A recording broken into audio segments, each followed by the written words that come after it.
what's up guys, it's the Mago301 here with another Smash Bracket reaction. Finally, it is here. Sonic the Hedgehog versus Fox McCloud, the rerun, baby. The rerun that broke the internet, or at least on the Versus community. Oh man, I have been looking forward to this episode for a long time. I've been really wanting to see it ever since I watched the original Sonic vs. Fox. That was back before I really got to know like the Smash Brackets rule sets, and I thought Sonic should just, absolutely dominate Fox. So actually seeing Fox win, was not expecting it. But yes, I'm so hyped to see this. I know Ink has worked so hard in Ink. I know you're watching this right now, buddy. You should be proud, man. You should be proud. Oh man, I'm so excited. I'm so excited. Really don't know what much else to say. I'm not saying who I'm rooting for, who I think is gonna win, mostly because I don't want to start a war in my comment section or the internet. Really, let's be honest. Either one. I'm not gonna say who's gonna definitively win, who I think is gonna win, even though I guess I maybe already kind of spoiled that with saying okay. Yes, I thought Sonic was gonna win the first one, but that's honestly because I didn't know a lot about Star Fox. For now, I'm going into this completely unbiased, clueless. I pretty much know jack squat about either franchise. I just really want to see how this goes. Any second now, let's go! I've seen a lot of people say like Sonic sweep or Fox sweep, so I really don't know who's going to win this. Oh, here we go. Here we go. I'm just gonna mute that for now. Just probably should have had that muted beforehand, or you know what I mean. Point is, I'll just get that. Just gonna wait. If I pause during this, does it just automatically set back? No, it doesn't. Shit. I want to watch it live. Crap.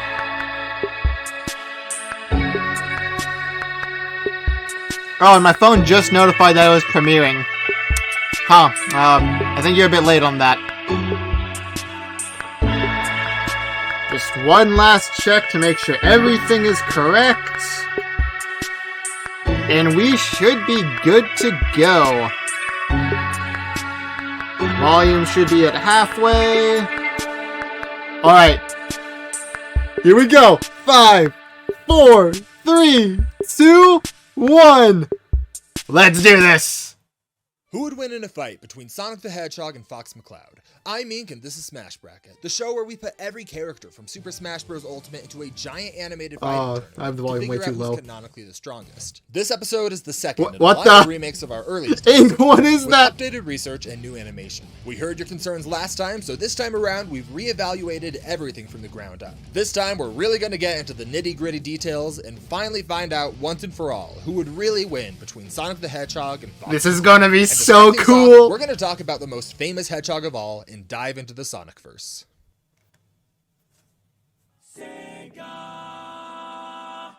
Alright, let's see what you got, Sonic.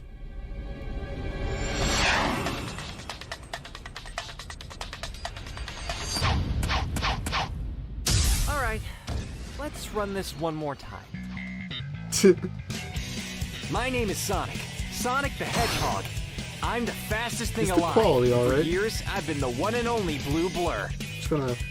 Wait, why isn't it at the premiere? That's a scam! Save the world, and then I save the world again, and again, and again, and again. And I, did this. Wait, so why'd you have to show that, Sonic? We don't really talk about that one. Yep. Look, why'd you bring it up then? I'm cereal, I've had a Christmas special, I have an excellent theme song, and that's so-so popsicle. I mean, I've looked worse. But after everything, I still love being me. I mean, who wouldn't? So no matter how many hits I take, I always find a way to come back. Because the only thing standing between my world and oblivion... Is this the voice actor for the song that's going to be in the episode? There's only one Sonic the Hedgehog. And you're looking at him. That would actually be so cool. If If you were like getting narration. Sonic has had a long history with countless games and abilities to go through, but behind them all is a drive to go fast, live free, and do what's right, while facing off against evil with ruthless, emotionally devastating... And still slower than Robotnik. Hey! I've been looking for you, Baldy McNosehair! Where are your... Brutal. But quips aside, he especially has a passion for protecting nature and life forms who can't help themselves, and he often frees small animals inside robots he destroys. My favorite display of this kindness is in the Chow Garden from Sonic Adventure 2, which honestly has probably taken up hundreds of hours over my life. Anyway, he raises these little guys, puts them through kindergarten, and buys them food on the black market. You know, good parent stuff. But it turns out that they aren't just cute pets. The Chow that he bonds with have been known to fight by his side or grant him special abilities, like reviving him after a lethal blow. You know, I wonder if the Sonic Chows feel bad that he didn't choose to take them over the other Chows when they went so hard into that branding. But even though Sonic has a softer side, he isn't afraid to take a stand and do what's right by zooming around with his signature super speed. While Sonic normally travels somewhere between 1 and 3 times the speed of sound, there have been moments where he really lets loose and gives it all he has. An impressive display is here, where he rammed through chaos at over 300 times the speed of sound, but the most impressive feat comes from being able to outrace the Wisps. For context, Wisps are small alien creatures that were kidnapped and enslaved by Dr. Eggman to assist in his evil plans. Not only are they the cutest little things ever, but when Sonic saved them, they granted him powerful abilities. Things like turning Sonic into a high-speed energy beam, or a pseudo-black hole that sucks in everything around him, or an asteroid with a similar effect. Or most dangerously of all, it can turn him into a drill. You know, I feel like maybe these weren't all created equal. Anyway, Sonic has shown himself to be faster than these little guys, which is saying something since even the most basic Wisps were able to fly out of the atmosphere in just a few seconds. By using the space elevator they reach for reference and estimating its distance from Earth, we can calculate that they would have had to be flying nearly 23,000 times the speed of sound, or 2% the speed of light. That's not very impressive. Speed to back up his signature strategy, which I like to call taunt and roll. Sonic loves to get under the skin of his opponents, and he uses it as an opportunity to bash into them at full speed. And if that bashing doesn't work, the Sonic Sweep Squad isn't looking at the isn't looking so good right now. Don't fix it. Because this works a surprising amount of time, given that Sonic is strong enough to blast himself through this robot. And he's durable enough to tank being launched into this condensed planet, hard enough to make it quake. He also has a decent amount of hand-to-hand fighting experience, as we can see in Sonic Battle, Sonic Frontiers, and the best game of all, Sonic the Fighters. Heck yeah. If he still can't come out on top, though, he's got plenty of options to tip things in his favor. Thanks to his handy-dandy magical briefcase, yes, really, Sonic can carry those Wisps that we've... No, hold up, go back, go back. Power-ups to use at his I want to need more on that briefcase. He's got shields to protect him from attacks, both purely physical and elemental, gems that allow him to slow time to increase his own speed or shrink down to minuscule sizes, and several other speed-enhancing items. And when that speed is applied to something like ramming into an enemy at max speed, a homing attack at these speeds is like detonating 50 atomic warheads on his opponent with every strike. You know, I say this pretty often, but I especially mean it with Sonic. If I were to go through every single item and ability that Sonic has had over the years, we would be here for hours. So unless you want me to sit here and go through a detailed account of Sonic's miniature otters, I think it's best that we stick to the most important stuff. You left out the otters? That's clearly the most important part. So huge that you get things as mundane as glue to stick your enemies into place, or magic gloves that turn his opponents into little bubbles or something. You know, I can't figure out what's happening here. The robot what's going on in the background? That's what I can't figure out. Non-exploded. I think maybe it's Soul. I'm not going to think about it. And no need to think about it when he also has powers that cause nearby machines to implode. But the most common thing that Sonic collects... That takes out the R-Wing and some of the Fox's gadgets. Pretty easy to pass over, since in-game they're just a collectible that you lose when you get hit. But they actually lend Sonic some legitimate survivability. You know, in retrospect, this makes me really wish that I didn't spend 10,000 rings on the Chow black market to have Amo-Chow narrate the game. What? But what's done is done. In Sonic Prime, we even see Sonic mention how the benefits granted by even just a few dozen of these were enough to make him feel safer in a fight. They act as sort of an extra health bar for Sonic, as the rings absorb damage that would normally be applied to Sonic himself, substituting as a target for his enemies, even taking on non-traditional damage like standing in lava. As long as Sonic has even one ring, he's able to survive just about any attack that's thrown at him. And while in combat, Sonic normally carries a maximum of 999 rings, in Sonic 06, we can see that he's capable of carrying nearly 10 million rings. which is just, that's just too many rings, man. Given that each ring is about half the length of Sonic, if you lined them all up end to end, it would be long enough to wrap a chain around the entire United States 1,000 times over. Sonic's overwhelming wealth aside, his ring count in combat is especially meaningful. So is he only going to get the 999, or does he get all nearly 10 million for the fight? To reach what would otherwise be because Sonic's going to have to hit him a whole fucking... I mean, Fox is going to have to hit him a whole fucking lot to kill him then. Ridiculously huge, powerful damage buffer. But that said, a strong enough attack could still blow through them in a single hit. Okay. Getting rid of his rings isn't as simple of a task as it would sound, That though, makes sense. Sonic can create his own rings just by running. But even if his rings were totally taken out of the equation, Sonic still wouldn't be easy to put down. He's had a variety of items that can bring him back from death several times over. But more than that, Sonic has access to a soul gauge that can also tank attacks for him before allowing him to die. And just like rings, this can also be refilled just by running. What I'm getting at is that Sonic is really hard to kill, as I'm sure Dr. Eggman could tell you. Whether it's through revive items, rings, or abilities like parrying incoming attacks, Sonic is just hard to put down. Even more so when we look into his powerful abilities that come from the 7 Chaos Emeralds. Here we go. These gems awaken new abilities. We got this. We got this now. Most notable power, giving him access to ultra-powerful super forms. Super Sonic is the most famous of these, dramatically improving Sonic's durability through sheer chaos power, to the point that he could slam through this planet and withstand its explosion basically unharmed. And he can also turn this same energy back on his enemy with a variety of powerful attacks and blasts. More than that though, it also boosts up his speed to around 39% the speed of light, while still maintaining access to all of his previous speed enhancing abilities as before, as well as combat oriented ones like reflecting projectiles with a Did he swipe get of his even hand. slower But since as the some first Dragon Ball Z Fox vs. characters would Sonic? say, this isn't even his final form. When the emeralds are fully upgraded, Sonic gains access to Hypersonic, who's basically Super Sonic with an extra helping of chaos power. While the exact stat increase of this form is a little unclear, it grants Sonic extra abilities, like a flash that wipes out all enemies from the area. And while these Chaos Emeralds are incredibly powerful, they aren't without their weaknesses. Maintaining Sonic super forms requires a large amount of rings, and so they're on an inherent time limit. But even so, these forms aren't totally invincible. They take about half a second to activate while swirling around Sonic, so it's not exactly instant. And okay, are you really? Is that really want to come up? But even so, Sonic's transformations don't end with his Super and Hypersonic forms. He also has had access to a bunch of different transformations over the years, ranging anywhere from a Hedgehog to a powerful Excalibur form that doesn't even require Chaos Emeralds to activate. Instead, opting for the sword Caliburn, which when upgraded by 3 Holy Swords, becomes the legendary blade Excalibur, which turns Sonic into a golden-clad magic knight. Okay.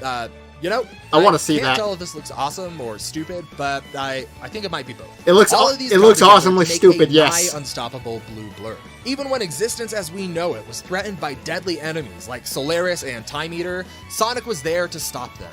And even though many of his more threatening enemies, like the ones I just mentioned, don't show us on-screen feats of what they're fully capable of, Sonic has gone up against world-threatening enemies time and time again, with pure bravery, a dash of humor, and a desire to protect those in need.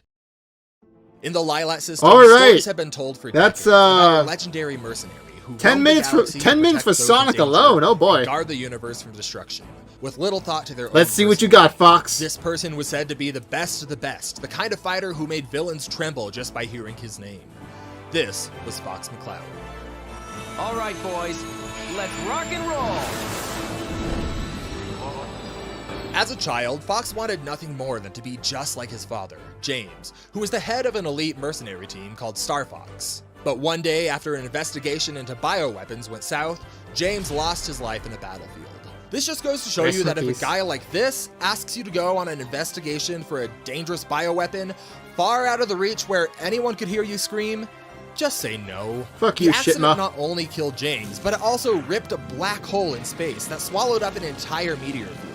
With the singularity threatening Lilat, and Star Fox no longer in the picture to protect it, the way was cleared for an evil scientist named Andros to launch war against the solar system. But Fox McCloud wouldn't let him go floating monkey head. Unfortunately for Andros, he had just made an enemy out of someone who wasn't only an expert combatant and a world-class pilot trained by the Cornerian military, but he could also recite the Constitution backwards and belch on command.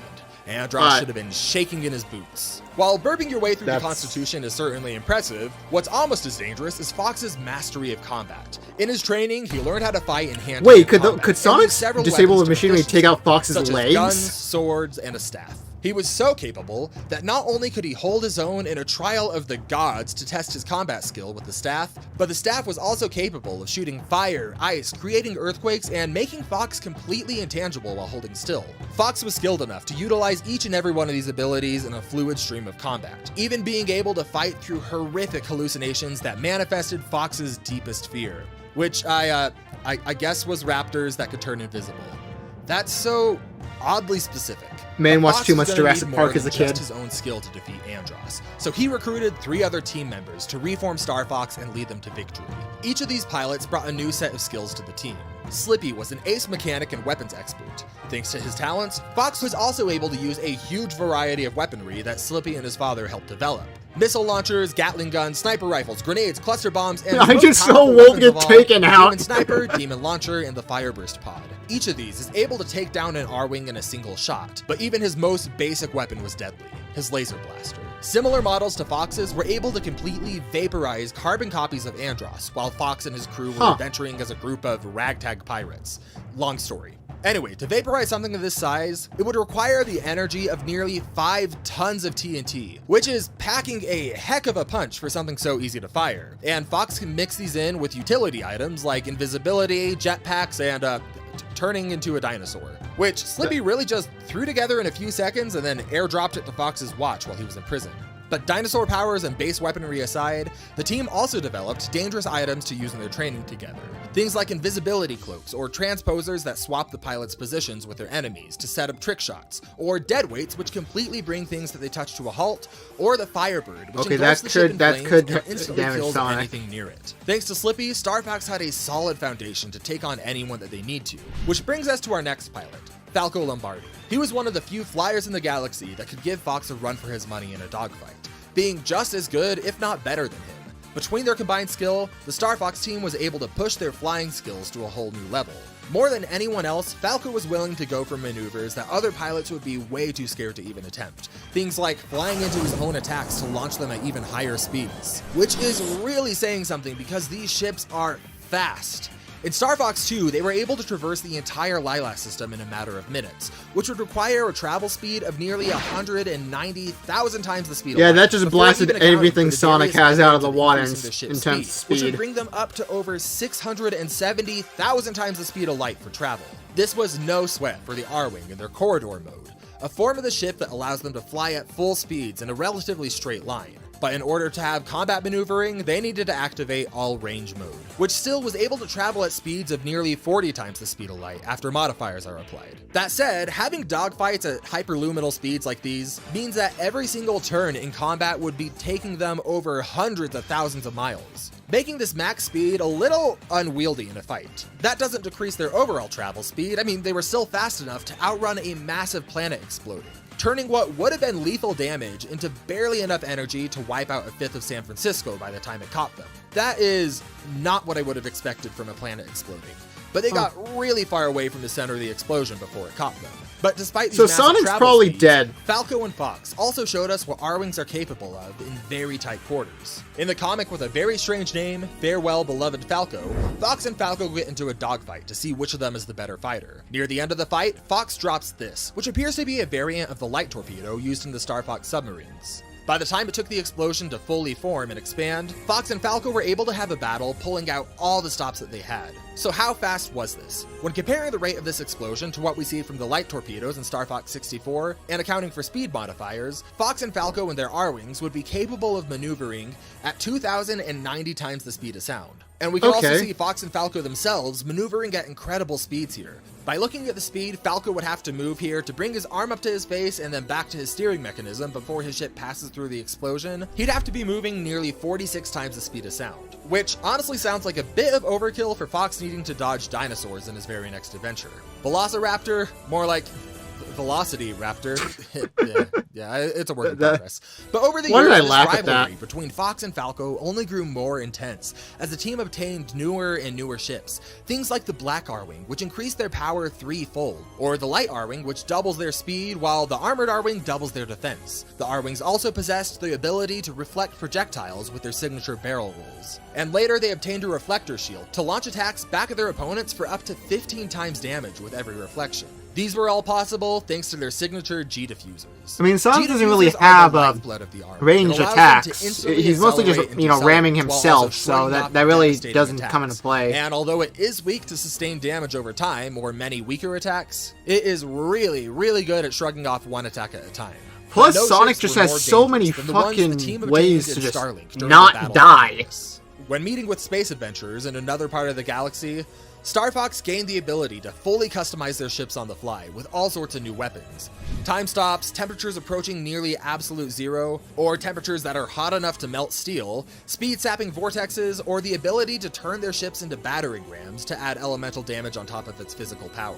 And these can all be significantly upgraded with special armor and weapon upgrades that can be switched between instantly at will. And these can also provide some serious benefits, like automatically reflecting projectiles, permanent invisibility when not attacking, and immunity to all status effects in the game, or inflicting freezing damage or time stops on anyone who touches them or drops them beneath 30% health. But even if they were Okay, destroyed, is this that wouldn't be as Sonic big of a problem versus as you would Fox think, or Sonic as the versus ships the can instantly R-Wing? rebuild themselves into another ship Like- to keep on fighting. And it can do this over a dozen times. Yeah, I know the R-Wing is a When part of using these Fox's ships, main Fox kit, also gained access but, to like- a special summoning ability called Rock and Roll, with which he calls an ally in for a short I'm amount of time just to assist in saying. combat. Anyway, point being that these ships are an incredible threat to anyone that they face. Which brings us to our final core member of the team, Peppy Hare.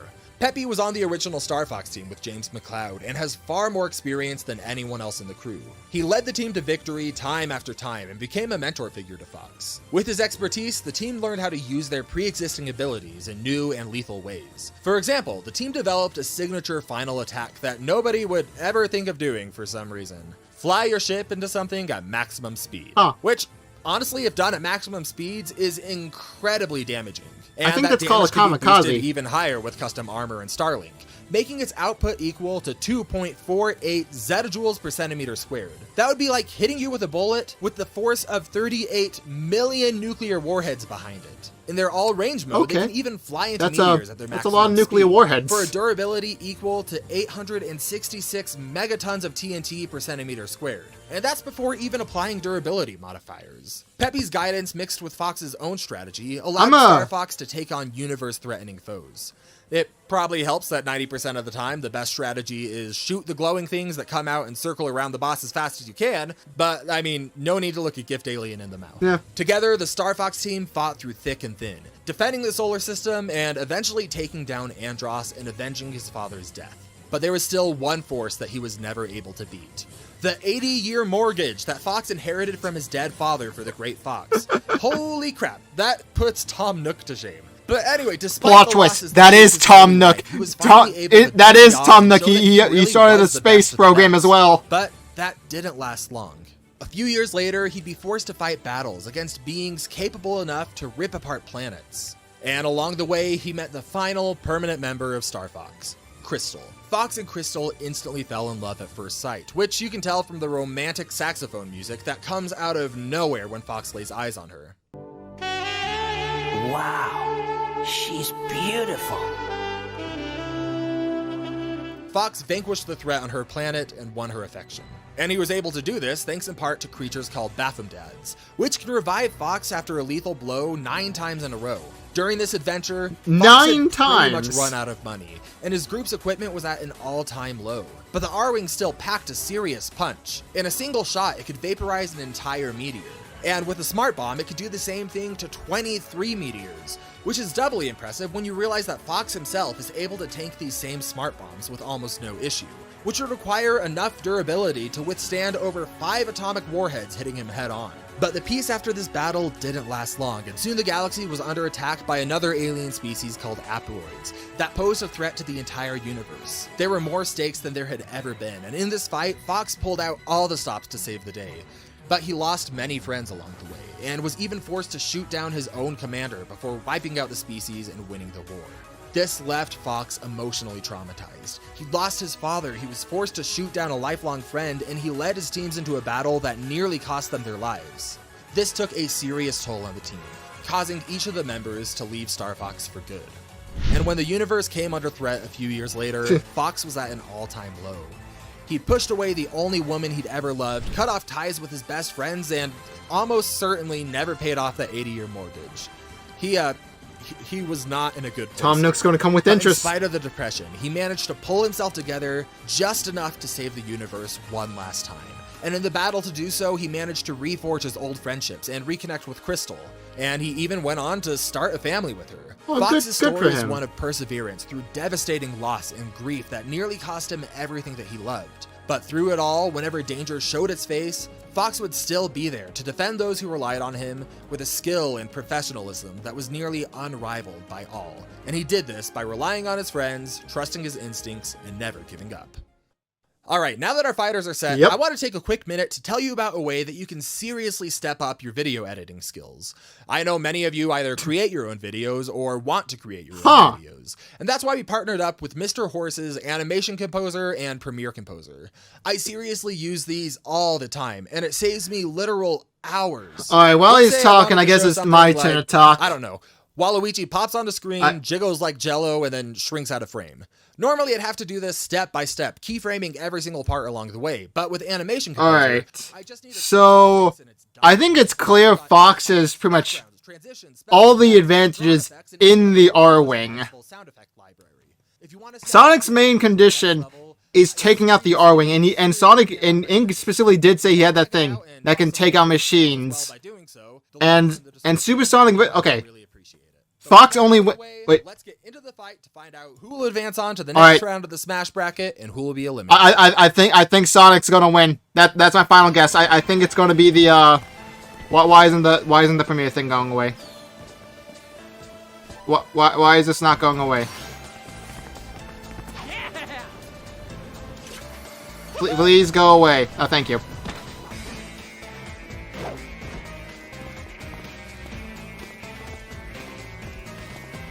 I'm so excited for this.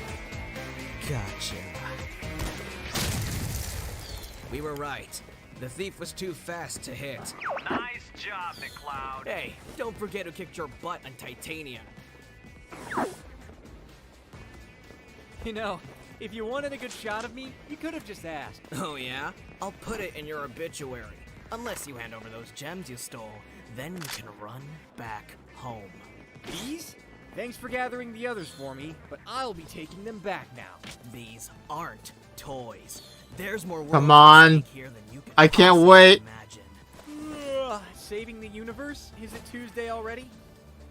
I saved the universe in my sleep. I'm taking those emeralds. Can't let you do that, Hedgehog.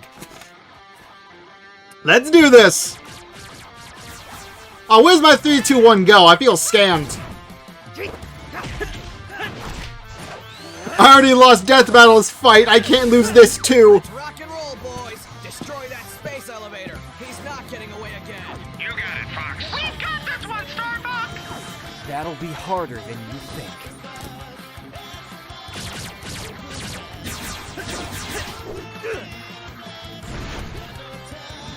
Oh, great. Looks like we've got company. I'll take care of this one.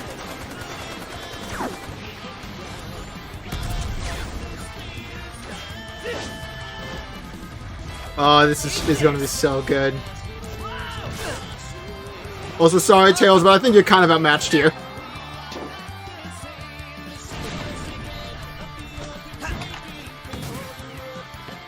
Hey! I asked for no grenades on this.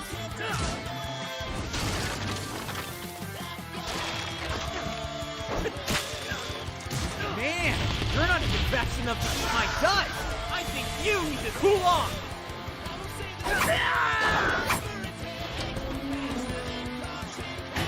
Yes, hamster wheel. Landmaster coming in hot.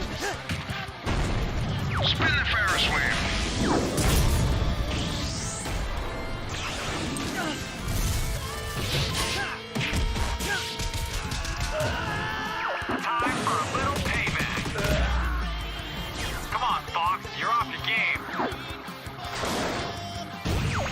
Oh no. I don't think so.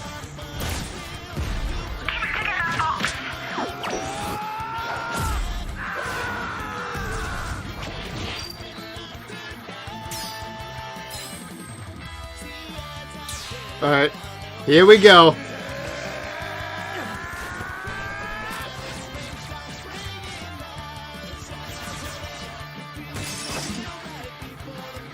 You have any idea what you just did? The people you put in danger? Okay, he did stop the No transformation. more suffering on my watch, but you're going to regret making me do that. Ha! Slippy, I had to break the gems. Think you can fix them? Let's go, an army!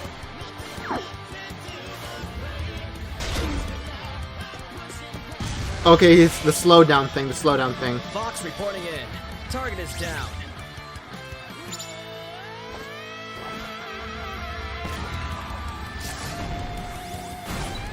When did he become a giant fucking dinosaur? I missed that part of the analysis. Time break! Let's put you down to size. Why don't you stick around? What the heck?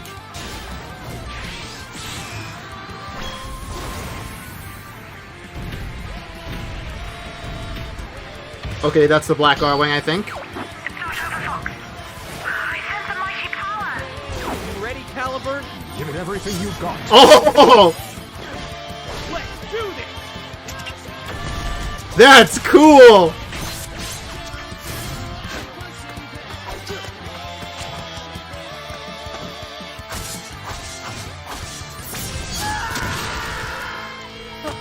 He has the You're revive. fast enough to eat my dust He, after all. he has the revives.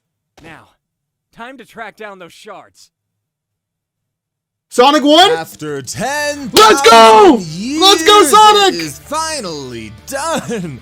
Oh my gosh. Okay, not 10,000 years, but this has been going on a long time. And I know that there's a lot of people All the who thought that revives. this would be a massively easy win for Sonic.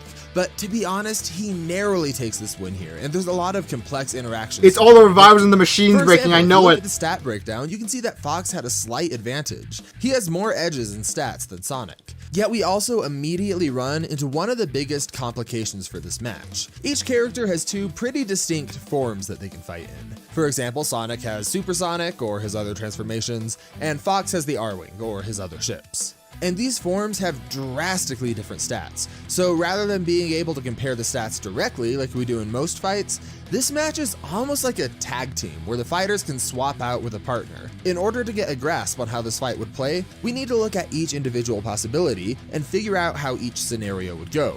For each little sub-fight, I'm going to break down the stats of each related Alright. fighter so we can see what their strategies look like. This and analysis how is it going to be influences long. the fight overall. First up is base Sonic versus Fox outside of his ship. At this point, Sonic can both one-shot Fox Yeah. and massively outspeed him. Yeah. That said, Fox would only need to shoot him one time with one of his one-shot weapons in order to burn through all of his rings. But any of his other weapons are going to barely even tickle Sonic. Now, Fox does have ways to avoid danger here, like the intangibility from his staff or invisibility from his cloaking device, which he's likely to take advantage of to summon an R-Wing. But even if Fox were to line up a clean shot, he isn't likely to let things get to that point without calling in his R-Wing, where he's by far the most comfortable. And when that's mixed with Sonic's general hesitation to kill his opponents, and Fox's several revives, it's pretty likely that base Sonic versus Fox on the ground is always going to convert into base Sonic versus Fox in his ship. Especially because if Sonic doesn't feel threatened by Fox, he's not likely to turn into Supersonic. The next scenario to mention is Supersonic versus Fox outside of his R-Wing. Now this scenario is very, very unlikely to occur. Like I said, Sonic would have no reason to transform Supersonic against just a grounded annihilates Fox. and Fox is most likely to destroy the Emerald while Sonic is trying to transform. He's not exactly subtle or quick with how he does this. But if Fox does fight Supersonic, his only hope is to call in an R-Wing, which would be possible because it can form around him, but extremely difficult. And even if he was pulling his punches, it would be pretty hard for Sonic to avoid killing Fox here. Which means that Sonic probably wants to avoid this situation as well, as he generally doesn't like to kill unless he's forced to. So next up we have Supersonic. You see that versus Yeti the Shark just fucking and the obliterated them. situation is also fairly unlikely to occur. For that reason that I mentioned earlier, Fox is very experienced at shooting down glowing artifacts that pop up and circle enemies to make them stronger or attack him. So with his speed, he's fairly likely to be able to get that off. But let's say that he could transform here. This is actually a pretty bad situation for Supersonic. While Sonic can one-shot the R-Wing and is durable enough to tank most attacks from it, when he turns into Supersonic, he's also giving up a huge amount of versatility for raw power. In this form, Sonic is even more of a straightforward fighter than he usually is. He almost exclusively rams headfirst into his enemies over and over and over, and this would be a very bad idea. Fox's ships can automatically apply status effects like time stops or freezing to Sonic on contact. Fox could also activate the Firebird, which would instantly kill Sonic when he's within 30 feet of the ship, regardless of his durability. And even if Sonic could destroy the R-Wing here, Fox has 13 ships that are almost identical in strength and would instantly replace themselves as they're destroyed. When this dynamic is combined with the fact that a rolling attack would be way stronger than anything Supersonic has ever endured, when done at its maximum speed of course, this is a super tough matchup for Supersonic. That said, Sonic does have the advantage that a single rolling attack would be a huge commitment since it would take him across the entire solar system, but when all of these things that I mentioned are combined with Fox's ability to stop time and his own immunity to time stops, things just become much more likely that Supersonic bashes into the R-Wing over and over and then accidentally takes himself out of the fight. So the last scenario comes down to base Sonic versus Fox in the R-Wing. And this is surprisingly not only the scenario that's most likely with this fight, but it's also where Sonic stands the best chance. Really? Surprisingly, base Sonic has a much better chance to take out an R-Wing than Supersonic. Or more accurately, he has enough of an arsenal to be safe from doing so from a distance in a way that prevents Fox from continuing on with his huge arsenal of ships. The R-Wing is too durable for Sonic to meaningfully deal damage to it over and over. And while without rings, the R-Wing would be strong enough to obliterate Sonic with even just a normal hyper laser, Sonic's rings would make him durable enough to survive around 40,000 shots. Oh. This means that Fox's only realistic win options here are the same as Supersonic, using the Firebird or the rolling attack. Yet, there's some important differences in this fight than the Supersonic fight that makes this much harder on Fox. First off, Sonic is going to be taking damage from anything that Fox does, but it's not going to be meaningful due to the rings, and so Fox would have no method of determining that before he attacks at least 1 or 2 times. But he's also not likely to keep up a useless strategy after Sonic endures a couple of hits, and so this key time in between his first few attacks and when he starts to adapt is absolutely vital for base Sonic, and he can execute on it far more effectively than Supersonic. While Supersonic is most comfortable in the air, base Sonic is far more comfortable on the ground, meaning that Fox's rolling attack is going to be really hard for him to use, since he has a very narrow angle of attack that would work without slamming through the planet that they're able to fight on. And even if the R-Wing could endure that, from a moral standpoint, Fox isn't likely to do that unless he literally has no other option. So while Supersonic and Sonic in his base form are both likely to default to ramming attacks, unlike Supersonic, base Sonic has other options that he can use to fight without making direct contact. And while touching the R-Wing is still extremely dangerous for Sonic, and due to the fact that Fox doesn't know how many rings he has to burn through in order to do significant damage, he's unlikely to catch on super quickly that his base lasers aren't as effective as he thinks they are. Yeah. With his experience, he'd probably just think of it as whittling down a health bar. But That's Fox isn't stupid fair. enough to keep wasting his opportunities. He has a few ways to trap Sonic in time or sap away his speed, but Sonic just has so many ways he can deal with the R-Wing. For example, he can use the Jade Wisp and phase through the R-Wing, grabbing Fox out of his ship, which is probably the most likely outcome here, as it allows a chance for a non-lethal victory, and it would, probably unknowingly to Sonic, get around all of these instant death methods that would happen from touching the R-Wing, That especially is true. things like the Firebird.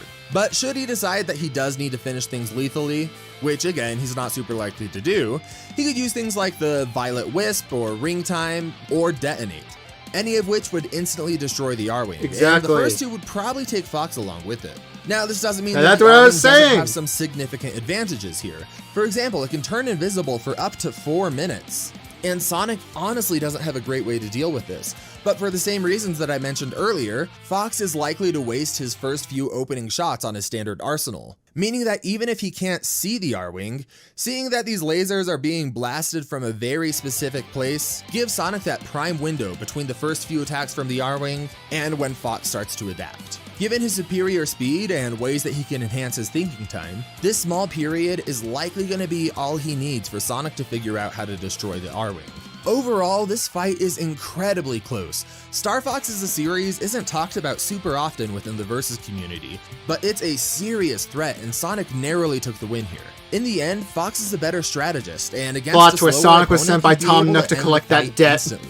But between Wait, does that mean Sonic's Fox's speed debt and now his goes to wings his keeping him son? in the game, like I said, he has that prime window to Oh, adapt God, and no. take Fox out of the fight. Along with his high maneuverability, Not that- would make it not hard the- for Fox not to the land Fox his most ship lethal debt. attack, the rolling attack. That- But at that's the the end true of the day, loser of this Blue fight. Blur's versatility is just too much for Fox to reliably deal with. Sonic is the winner and will be moving on to the next round of the Smash Bracket.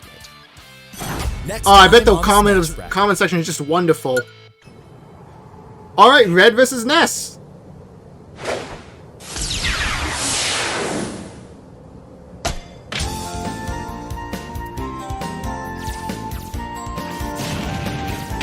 I'm a huge Pokemon fan, so I'm not even going to try to hide my butt. Wait, there's more?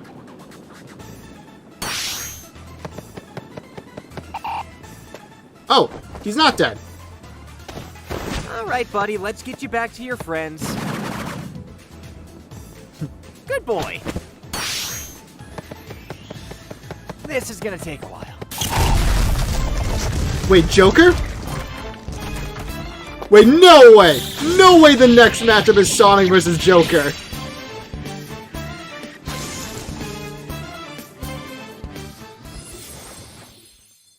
We need your help.